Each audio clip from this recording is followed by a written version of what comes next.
Bismillahirrahmanirrahim. Assalamualaikum warahmatullahi wabarakatuh. Oke, anak-anak children, kembali lagi bersama kita membahas tentang pelajaran ilmu hadis. Namun sebelum itu, mari kita berdoa semoga Allah senantiasa memberikan kita ilmu yang manfaat dan barokah serta hidayah ala hadihin ya bi kulli niyatin sholihah liridaihi wa bi syafaati Rasulillah sallallahu alaihi wasallam. Al-Fatihah. Oke, anak-anak children, pada kesempatan kali ini kita akan melanjutkan topik pembahasan dari minggu yang kemarin. Kalau minggu yang lalu kita sudah membahas tentang hadis do'if, apa itu hadis do'if, dan pembagian hadis do'if berdasarkan sebab putusnya sanad, ya kan? Ada beberapa hadis, ada hadis mudalas, mu'dol, munqati, mursal, mu'allaq, ya kan? Nah, sekarang kita akan membahas tentang hadis do'if yang disebabkan selain putusnya sanad. Apa saja itu? Yang pertama ada hadis mudho'af. Hadis mudho'af itu adalah hadis yang diperselisihkan kedoifannya. Maksudnya diperselisihkan kedoifannya itu ada sebagian ulama mengatakan bahwasanya hadis tersebut itu sebenarnya sahih. Sebab A, B, C, D, E. Tapi sebagian ulama yang lain mengatakan bahwasanya hadis tersebut itu dhaif karena A, B, C, D, E. Nah, tapi pendapat yang lebih kuat adalah pendapat ulama yang mengatakan bahwasanya hadis tersebut adalah dhaif. Maka hadis itu tergolong mudho'af. Terus yang kedua ada hadis mutharrib. Ada hadis mutharrib. Hadis mutharrib itu adalah hadis yang memiliki banyak jalur sanad. Sehingga banyaknya jalur sanad ini ada sanad yang sahih, ada sanad yang dhaif. Nah, di antara jalur sanad yang dhaif itu ada yang sahih juga. Maka yang diambil adalah jalur sanad yang lebih sahih. Ya kan? Jadi ada satu hadis. Kan jalur sanad itu kan ya jalurnya sanad, hadis tersebut didapatkan dari siapa kan gitu. Bisa contoh gini. Hadis innamal a'malu binniyat saja. Atau hadis utlubul ilma minal mahdi ilal lahdi gitu kan. Masing-masing orang pasti beda. Beda apanya? Cara mendapatkannya. Misalkan si A mendapatkan hadis utlubul ilma minal mahdi ilal lahdi itu dari gurunya. Gurunya si A itu si Z. Tapi si B mendapatkan hadis utlubul ilma minal mahdi ilal lahdi itu dari gurunya si B. Gurunya si B itu si X. Lah Z sama X, ini kan sudah menjadi perbedaan jalur. Nah, maka tapi yang dimaksud memiliki banyak jalur sanad di sini itu bukan jalur sanad yang saat ini kita miliki ya, bukan, tetapi dari awal, dari mulai tingkatan sahabat, tingkatan tabi'in itu sudah banyak jalur sanadnya. Ya.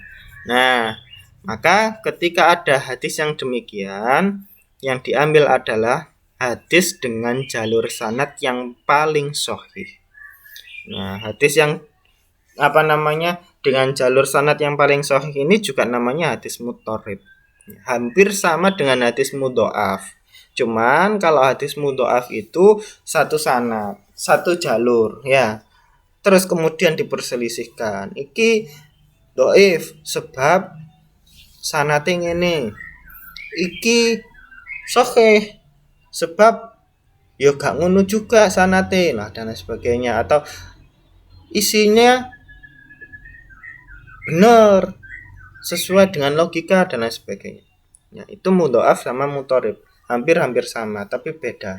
Ya, kalau mudho'af itu tidak memiliki banyak jalur sanad, kalau mutharrib memiliki banyak jalur sanad. Di antara jalur sanadnya itu ada yang dhaif, ada yang sahih. Maka diambillah jalur sanad yang lebih sahih. Gitu ya.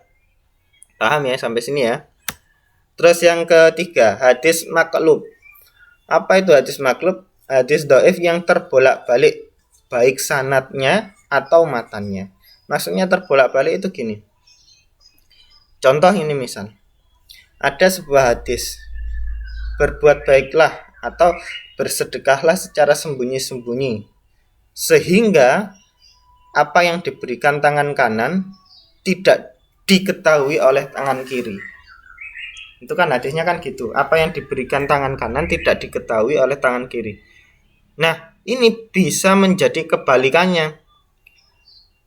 Ada hadis yang lain mengatakan demikian, tapi apa yang diberikan tangan kiri tidak diketahui oleh tangan kanan. Nah, ini kan namanya terbolak-balik. Yang harusnya tangan kanan baru tangan kiri, ini terbalik menjadi tangan kiri baru tangan kanan. Atau terbalik sanadnya, misalkan harusnya namanya itu Umar bin Khattab, tetapi di situ dikatakan Khattab bin Umar. Nah, ini terbalik sanadnya. Ya, maksudnya di situ. Atau bisa jadi terbalik sanadnya itu gini. Harusnya runtutan sanadnya itu dari A, dari B, dari C, dari E. Tapi terbalik dari B, dari A, dari C. Nah, itu kan dibolak-balik. Nah, seperti itu. Itu namanya hadis maklub. Hadis yang terbolak-balik sanad atau matannya. Terus ada hadis syadz. Apa itu hadis syadz? Adalah hadis yang bertentangan dengan periwayatan yang lebih sahih atau bertentangan dengan syariat. Periwayatan yang lebih sahih, hadis yang lebih sahih riwayatnya kan namanya hadis sahih, ya kan? Atau hadis hasan. Lah, hadis sahih atau hadis hasan itu kan dapat dijadikan hujah. Artinya dapat dijadikan hujah itu adalah menjadi pedoman untuk melakukan sesuatu. Nek ada hadis sahih atau hadis hasan mengatakan haram hukumnya ini atau boleh hukumnya ini, ya itu harus dilakukan, kan gitu. Lah, itu kan namanya syariat. Syariat itu kan aturan-aturan yang ada, ya kan? Nah, dasar-dasar yang ada. Nah, kalau ada hadis yang bertentangan dengan demikian, baik itu hadis yang periwayatannya lebih sahih atau isi dalam kandungan Al-Quran, sehingga ada sebuah hadis yang bertentangan dengan isi kandungan Al-Quran. Kalau di dalam Al-Quran ada hadis mengatakan, dalam Al-Quran ada ayat mengatakan janganlah kamu berkata berkata kasar kepada orang tua, tetapi ternyata terus kemudian ada hadis yang mengatakan boleh berkata kasar kepada orang tua. Nah, ini kan bertentangan dengan Al-Quran. Nah, ini tidak boleh. Itu namanya hadis syadz.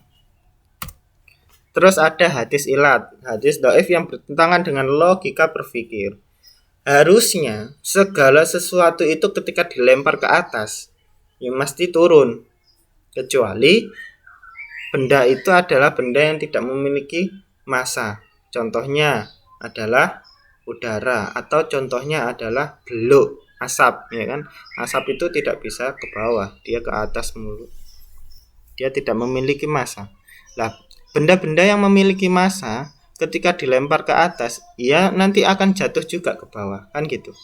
Nah, kok ada hadis yang mengatakan bahwasanya ketika kamu melempar batu ke atas di sebuah gedung yang tingginya 60 kilo, dia tidak akan bisa kembali turun. Nah, itu namanya bertentangan dengan logika berpikir. Terus kemudian ada hadis mungkar, hadis yang matanya bertentangan dengan perawi yang lebih sikoh. Jadi bisa jadi mungkar itu matanya isinya gorohan, ya, bujui. Karena apa? Bertentangan dengan perawi yang lebih sikoh, ya. Harusnya, misal contoh, wudhu itu membasuh wajah, membasuh tangan, membasuh sebagian kepala, membasuh kaki. Kok ada hadis yang mengatakan wudhu itu cukup membasuh wajah dan kaki saja? Nah, ini namanya hadis mungkar, bertentangan dengan perawi yang lebih sikoh. Hadis mungkar ini juga hampir sama dengan hadis syadz, ya, bertentangan dengan periwayatan yang lebih sahih. Ya. Terus ada hadis matruk. Hadis dhaif yang perawinya diduga berbohong atau dianggap bohong atau sering berbohong atau orang yang fasik. Jadi kalau ada hadis, perawinya itu kemudian dianggap atau diduga berbohong atau sering berbohong atau orang yang fasik, ya, maka hadis itu dikategorikan hadis matruk. Ya. Meskipun isi dari matanya itu tidak bertentangan dengan syariat, meskipun isi dari matanya itu tidak bertentangan dengan logika, ya, gitu. Tapi perawinya dianggap bohong, ya, sering berbohong atau orang yang fasik. Nah, terus kemudian sekarang hukum mengamalkan hadis dhaif. Ada 3 hukum yang mengatakan bagaimana cara mengamalkan hadis dhaif. Yang pertama, hukumnya adalah haram secara mutlak. Haram secara mutlak ini maksudnya adalah yus gak oleh diamalkan, tidak boleh sama sekali. Baik itu dijadikan dasar pedoman melakukan sesuatu, ya gak boleh. Ya, itu pendapatnya Imam Bukhari, Muslim, Ibnu Hazm.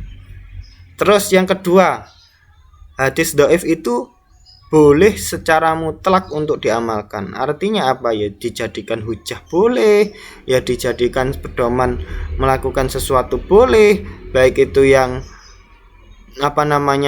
fadhailul amal atau bukan fadhailul amal, pokoknya semuanya. Baik itu yang berisi tentang sebuah hukum atau tidak berisi tentang sebuah hukum, ya pokoknya boleh secara mutlak mengamalkan hadis dhaif. Terus yang ketiga, pendapat yang ketiga, boleh sebatas fadhailul amal saja. Apa sih fadhailul amal itu? Keutamaan amal. Keutamaan amal. Itu fadhailul amal. Misalkan apa ya hadis yang fadhailul amal itu?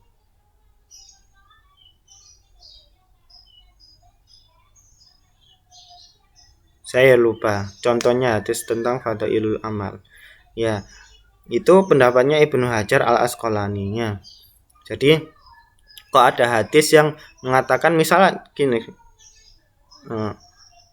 ada sebuah hadis, nek poso ngene engko pahalane ngene nek poso ngene pahalane ngene.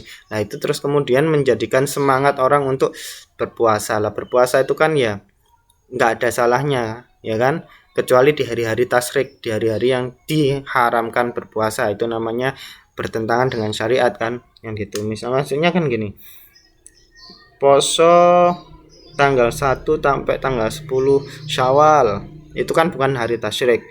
Terus kemudian tanggal 2 Syawal itu nanti akan mendapat pahala gini, tanggal 3 Syawal mendapat pahala yang seperti ini, 4 mendapat pahala yang seperti ini. Nah, hadis-hadis seperti itu namanya hadis fadhailul amal, ya. Sehingga orang-orang itu termotivasi untuk ya wis tak poso lah, seperti itu. Misalkan seperti itu.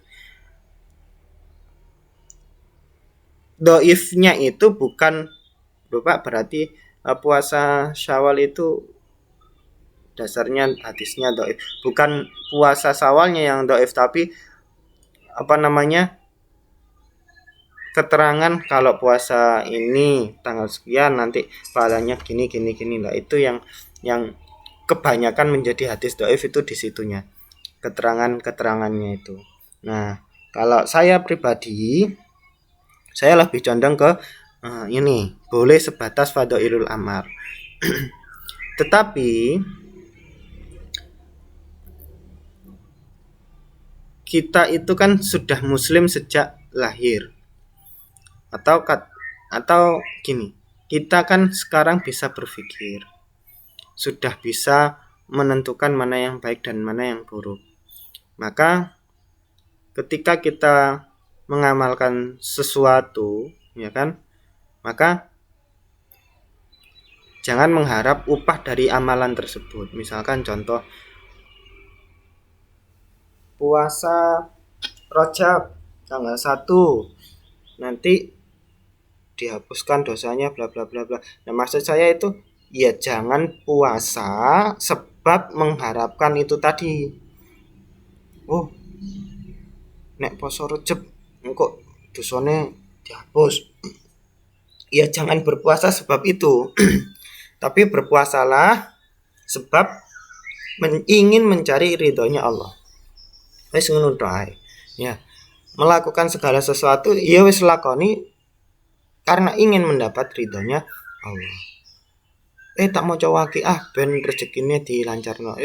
Jangan seperti itu. Ya tak mau cowaki ben itu ridhone Gusti Allah. Wis gitu aja. Ya, jangan melakukan sesuatu amalan itu karena sebab adanya imbalan atau adanya upah. Ya, jangan. Karena apa? Ya, kita tahu sendiri bahwasanya Allah itu tidak butuh kita puasa, Allah nggak butuh. Kita sholat, Allah nggak butuh. Kan gitu. Lah Allah nggak butuh kita puasa, Allah nggak butuh kita sholat. Kok awake dhewe sholat, awake dhewe puasa sebab ingin upah tersebut. Lah kan walik, ya kan gitu. Padahal awake dhewe ibarat gini. Ibarat gini. Yang butuh untuk makan atau ya yang butuh untuk makan itu kan ya diri kita sendiri. Diri kita sendiri yang butuh untuk makan ben gak lemes. Kan gitu sih, ben gak lemes. Artinya apa? Yang butuh makan itu bukan orang lain. Atau bukan saya wes. Sampean sing butuh maem. Aku gak butuh sampean maem iku aku gak butuh, ya kan? Sampean maem aku ya nek gak maem ya aku panggal lesu kan gitu maksudnya kan gitu. Lah, ternyata aku tak maem rek. Engko ben sapa ro dikai sangu. Nah, gak oleh kene iku ya. Yes, pokoke maem wae. Tak maem rek. Ben gak lemes. Nah, seperti itu. Tak puasa rek. Ben itu ridhone Gusti Allah. Nah, seperti itu ya.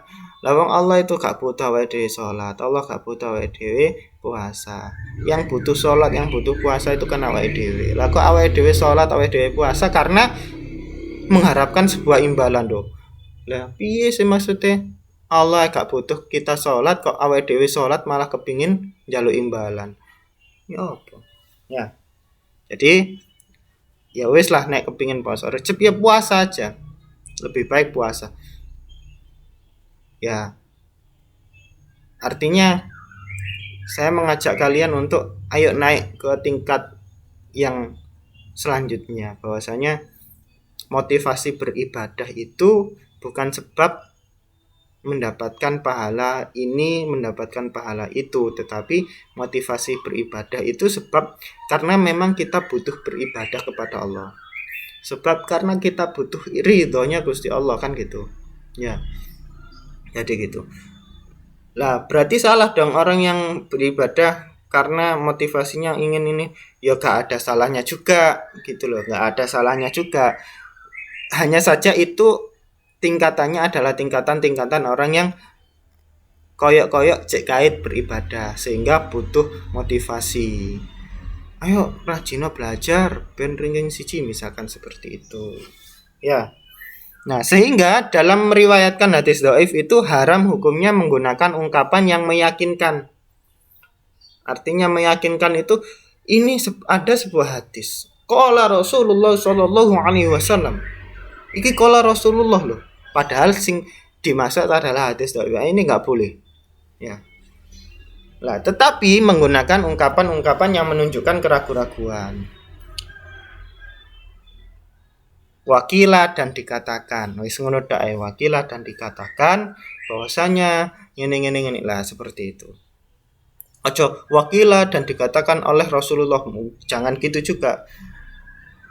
Atau apa yang namanya disebutkan sebuah hadis al-hadis au kamakol, sebuah hadis atau sebuah makalah saja.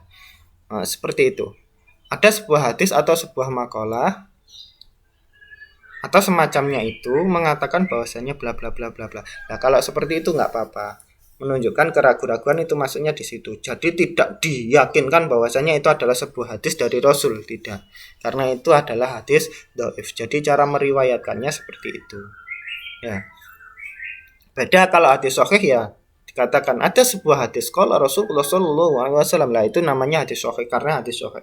Meriwayatkan hadis sahih boleh seperti itu. Tapi kalau meriwayatkan hadis dhaif ya jangan seperti itu. Ya. Wakilah dan dikatakan bahwasanya bla bla bla bla bla. Wakilah dikatakan sapa wis gak usah disebutno rasul ya. Wakilah ngono ya.